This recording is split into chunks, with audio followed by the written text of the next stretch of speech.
Mitch McConnell he trades himself to be a conservative at every election year. And I want to tell y'all right now something that I have voted for Mitch McConnell every single time that he has run, with the exception of one time that I did vote for Mitch McConnell. Voted for Matt Bevin when he ran against Mitch McConnell in 2014. But other than that, I voted for him every single time. But if you follow politics like I've been doing for the last 10 or 15 years, you see a lot of things that is wrong with Mitch McConnell. That he is absolutely not a conservative, and the only time he becomes a conservative is when he's running for election, for re-election. And he's certainly trying to do that now. In order for you to even consider me as a candidate, I have to prove a couple of things to you. Number one, I have to prove to you that his so-called conservative judges, that ain't necessarily the truth. And secondly, that him being the Senate Majority Leader is not necessarily to your advantage. So I'll start in and say that him being not a conservative, that the Conservative Review gives Rand Paul a 92% approval rating, but they only give Mitch McConnell a 36% approval rating. In fact, there's some new statistics just come out recently that it's down to 30%. Mitch McConnell is very unpopular here in Kentucky and has an approval rating of 33% overall in the state of Kentucky and 50% among Republicans. All the time that I've ever done anything in politics, and I've traveled and helped a lot of candidates in the state, I've never heard people say that they're fed up and they'll never vote for Mitch under any circumstances. In fact, it's the first time I've ever heard it. They always end up voting for him in the general election, even though that they may not have been for him in the primary. But there's a couple of things here, and let me start off with him being why it is not to your advantage for him to be your Senate Majority Leader. Have y'all ever heard of something called the Smith-Mott Act? In 1948, Congress passed the Smith-Mott Act that prohibited propaganda from being used in the news media in the United States. In 2012, Mitch McConnell and Harry Reid slipped into the 2013 National Defense Authorization Act, the Smith-Mott Modernization Act. And you know what that did? That allowed, here it is on the headlines, U.S. repeals propaganda ban, spreads government-made news to Americans. That's what Mitch McConnell did to us. This is where fake news comes from. This is the reason why that NBC and CBS and all of them are allowed to lie to you every single night in the news media. It's because the Smith-Mott Act was repealed. So I don't see where that in any shape, form, or fashion is to our advantage, that we get lied to now by the news media, and that is this absolute end result of the repeal, or they call it the Modernization Act, of the Smith-Mott Act. Now let me tell you another one. President Trump was elected on November the 8th, 2016 as President of the United States. In December of 2016, Mitch McConnell slipped into the 2017 National Defense Authorization Act, House Bill 5181, a bill that was co-sponsored by Ted Lieu, the most liberal congressman from California. And you know what that bill was?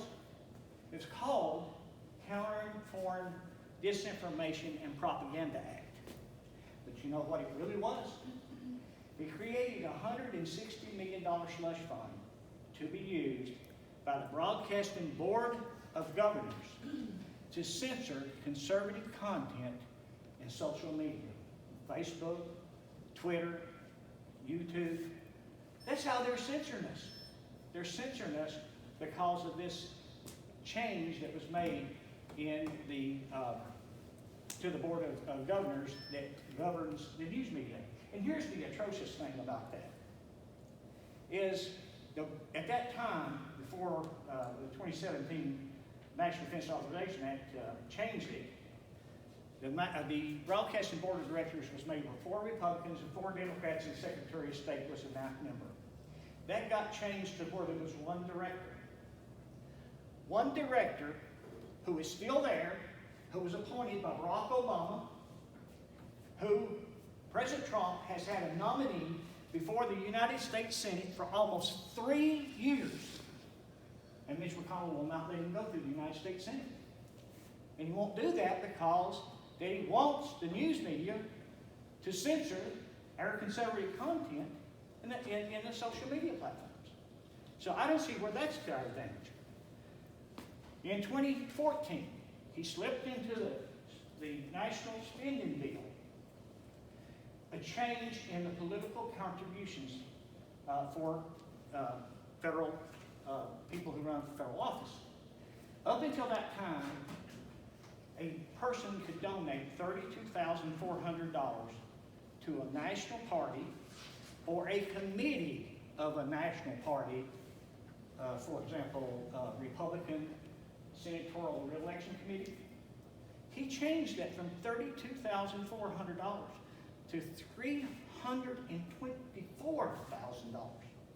Now, not for a candidate, but just for the party or incumbents of a party, National Republican Senatorial Election Committee. Now, what that does to you as the public, that disenfranchises you.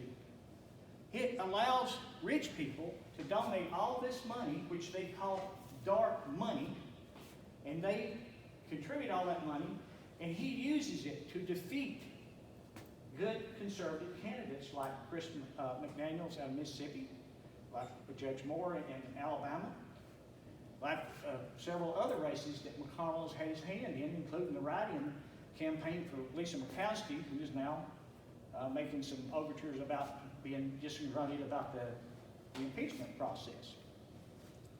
But the dark money is something that we should not have had to happen to us so that someone else can continually pick out who our candidates are. And we're on a road, and you all know that we're on a road to where our constitutional rights are being eroded day after day after day. Amen. Pardon me? I said amen. And even just recently, the governor of Georgia indicated that he's going to nominate Kelly Loeffler as the Republican replacement, which I guess she's in now, for a retiring Georgia United States Senator. President Trump's totally against that. McConnell was totally for it, and he made the statement that he would give her all of the money that she needs as if she was an incumbent in order to help her win. But there's one catch about that. She's a never-Trumper. She's always been a never-Trumper. How can you be for President Trump and at the same time you're working against him? And you're consistently working against him. And you know, for 2 years, the first 2 years of the presidency of Donald Trump, it was nothing but block after block after block, and we had control of the House, we had control of the Senate, and we didn't get anything. We didn't get anything from them. They didn't help the president at all. In fact, the president and McConnell have had some disagreements, pretty good disagreements over it. But now all of a sudden, because it's re-election time, now all of a sudden, he acts like he's all for President Trump, and he acts like he's going to do all these judges stuff. Well, let me tell you about the judges. Was he putting through all those judges before election year? Was he putting through any of those? No, he wasn't. And let me tell you what gives him away. In August, just past August,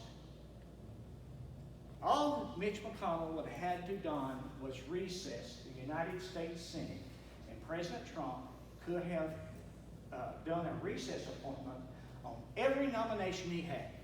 Every ambassador, every judge could already be in place, and under a recess appointment, they would actually be in their office until the end of 2020. Now, of course, they would eventually have to be confirmed, but he would put those judges and those ambassadors and that nomination or that nominee who's supposed to be on the broadcasting board of governors controlling the news media. All those people could have been in. So why did he not do that? Harry Reid did it for Obama. They filled the courts up with liberals. So, am I done? That was 10 minutes. I'll give you 5 more, go ahead. Okay, thank you very much, appreciate it. So the thing about the judges is really, he's doing it, he's passing it now, and if he gets reelected, he will be Donald Trump's worst enemy. He's involved with all this money coming from Red China, the same way Biden is involved with money coming from China and money coming from Ukraine. It's the same thing. That Elaine Chow's family owns this big shipping company. The ships were made in Red China. They were financed by the Bank of Red China, who has Elaine Chow's sister is on the board of directors of the Bank of China. And guess what? Now their ships are hauling 2.5 times the coal out of Colombia to China rather than taking coal from Kentucky. When we got the severance tax and when it was good for all of our people in eastern Kentucky, that's not happening anymore because that got killed because McConnell did not fight. Do you recall one time he fought Obama? Obama was there for 8 years, other than the judgeship there at the end? I certainly don't. Rand Paul was speaking before the Faith Forum in D.C. This is what he said. He said that I wanted to present an amendment to the spending bill to defund Planned Parenthood. And he said he went to a high member of the Senate leadership. Now, he didn't mention no name. And he said, I want to put an amendment in to defund Planned Parenthood. And he said this high member of the leadership of the Senate looked at him and said, well, you can't do that. And he said, he looked at him and said, why? He said, because you might win. Now, you can look this up. This is on YouTube. You can look it up. You can look it up on the internet. It's all true. Every bit of it's true. Going back to the appointments for a second. President Trump wanted John Radcliffe, a very good conservative U.S. congressman who was a United States attorney. He wanted him to be the director of national intelligence. You know what happened? Mitch McConnell and Richard Burr told the president that they wouldn't let his nomination go through, so Congressman Radcliffe had to withdraw his nomination.